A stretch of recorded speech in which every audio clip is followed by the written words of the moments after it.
So some very interesting news has popped up from both Forbes Online and Yahoo News, and it's that of what is happening with the buzz behind the Transformers Rise of the Beast movie and its trailer. This is something that's very important because when it comes to our brand, when it comes to Transformers, the movies are a necessary part of it. You might not like the movies, you might love the movies, but at the end of the day, they are very important because it's what gets the attention of the normies, of the mainstream audience, of those people that go down to a movie theater, stare at those bright lights of the marquee, and try to figure out what they're going to waste their money on that evening.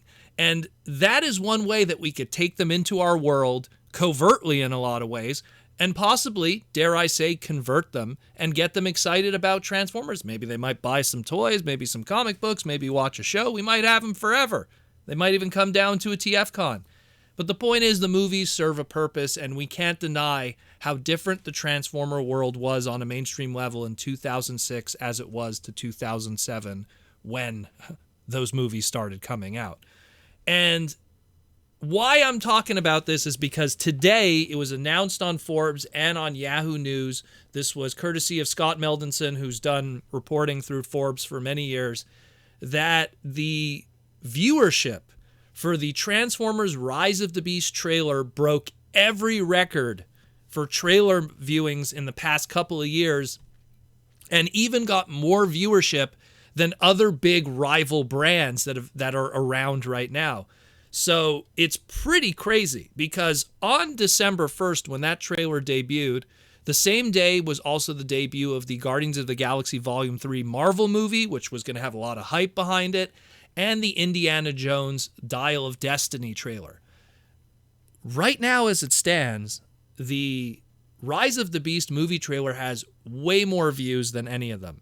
It's more than Guardian of the Galaxy, about 140K more, and my goodness, I think 20,000 more than 20 million more than Indiana Jones. I kind of feel sorry for Indiana Jones, really. It's how bad it is.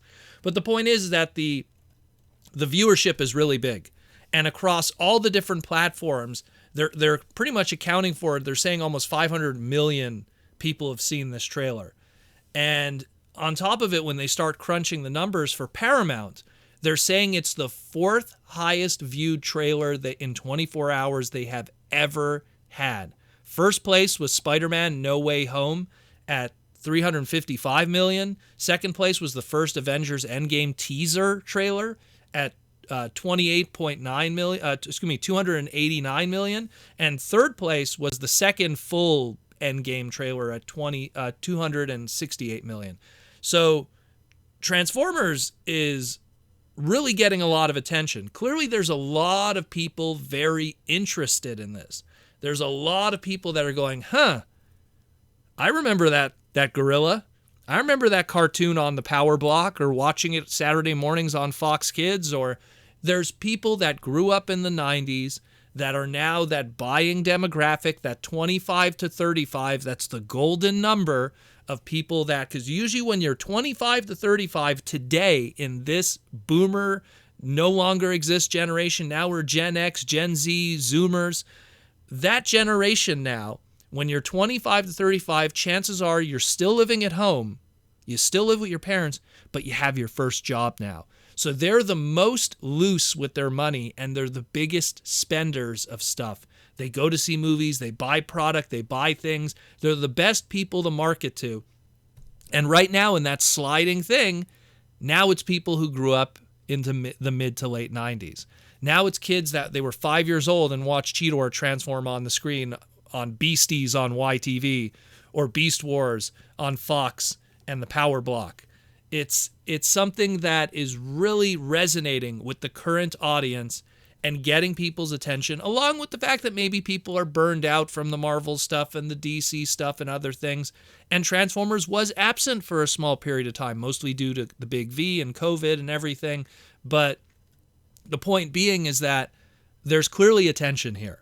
And there's clearly people that are now interested. And this could be a big thing for us as fans. Because if we could reach back to those 2008, 2009, 2010 interest, when it really peaked, when it was really the whole world being interested.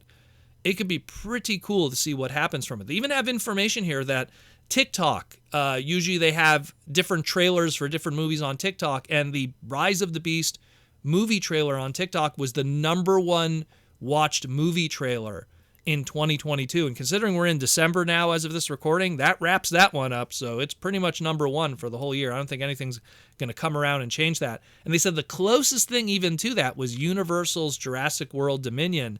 And even then, that got only half of what Rise of the Beast did. So clearly Beast Wars, Optimus Primal's face being used for that thumbnail, they know what's up. They know what's up. They know that this is what's being marketed, and it's really important for us to have this discussion because it tells us, first of all, more than anything, it tells us that there's an interest in the Beast Wars side of that branding. Clearly, the interest is coming from that. We had an Age of Extinction movie with Dinobots. It didn't pan out as best that they had hoped. We had a Bumblebee movie, which Hasbro thought was going to be the face of the brand and what everyone's interested in. Didn't pan out like they hoped. But this one has a lot of interest. This one has a lot of people talking, and it's definitely going to be something where Hasbro, when everything is said and done and the money is made, they're going to go back to their ivory tower, sit down and go, all right, people like animals. Where do we go from here? And then decisions are going to be made based on that. And that's really exciting. And yeah, there's a huge segmentation of the Transformer fandom that doesn't like Beast Wars, doesn't like, animals, and they want more cars and more of this and more of that. Hey, more power to you. But you had that for how many years now? How many Sideswipe figures done in classic style? How many times has that stuff been up at bat? It's time for the Beast to shine a little bit. It's time for the smart demographic kind of nature to make money for this brand. And it's not to say that a success of a Rise of the Beast kind of thing is going to completely derail anything else that's happening and you're going to see no vehicles at all. You know how it's going to be. There's still going to be an Optimus Prime, a Sideswipe, a Bumblebee, a Megatron, a Starscream, a Soundwave. All of that stuff is still going to be chugging along year to year, month to month, day to day from product, regardless of the success. It's not going to be a complete, Kenner 1995 to 1999 turnover where there's no vehicle product, I guess, outside of Machine Wars. But it's something that you guys have to really consider because this is going to be a strong indication of the future if this is successful. And this right here that we're talking about is a sign of what could be happening because there's a lot of buzz and interest here.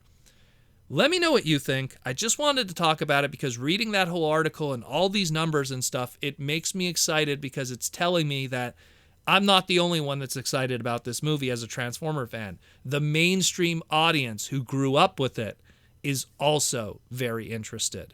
So let me know what you think, but this is really hype. Hopefully we'll have some more information later this week.